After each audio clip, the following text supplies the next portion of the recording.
Okay, my name is Mabel Benjamin. My husband is Robert Thomason, and we used to do walks around town every evening after the store closed and after it got cool.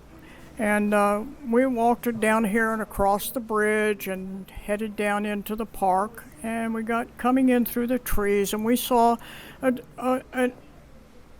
we thought it was a helicopter come out of the mine area and stop over around the motel on the other end of town. Okay, well, there was also a train coming down the track and going around the corner, so you could hear all the noise from the train. Okay, the helicopter was still standing there, wondering why it wasn't going on over to the hospital. And so then all of a sudden, the train was gone. It was totally quiet.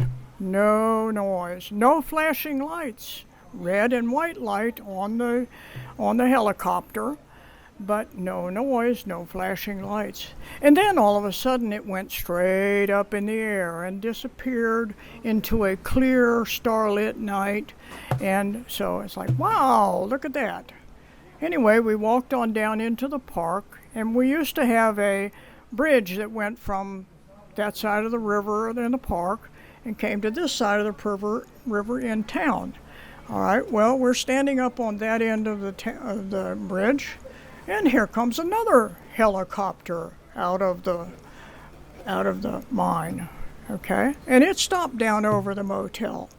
Okay, so we're standing there, and we're thinking, that doesn't look like a helicopter to us. And it started going straight up into the air until it disappeared out of sight.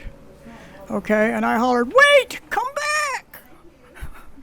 So anyway, then we walked across the bridge, and we're standing on the city side of the bridge, and I'm calling a psychic friend down in Florida, and I get her answering machine, and I said, "Man, you'll never guess what we just saw.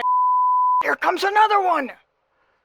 So we saw the third one come out, hang out over the motel, and then slowly disappear out of sight.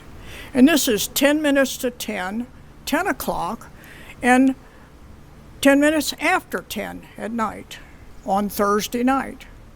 This is just before the gym show, about 5 years ago. Okay, we went on down through town, and we didn't see any more. But the next morning, I'm down at the motel making my food bank deliveries, and the manager comes running out. "Oh, you'll never guess what we saw last night." And I said, "What did you see?" Because I knew what he had seen.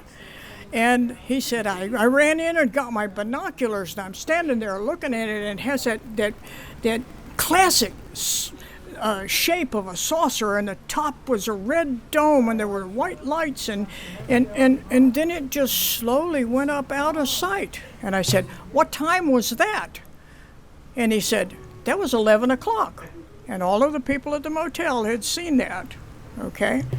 So the next day, which is Saturday, we're over at a friend's house who has, each year during the gym show, has a barbecue that he puts on for the vendors and his friends and stuff.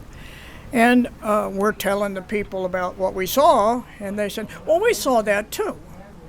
The people who were putting on the music was Terry McKinney, and he is a local music person. Then they did have, years ago, have a music museum down at the other end of town. And all of the people at the music museum had seen that. And I said, "What time was it?" And they said, they didn't know. So there were either 4 sightings that 2 to 20 people saw, and there could have been a 5th sighting at a different time. So that's my story, and I'm sticking to it.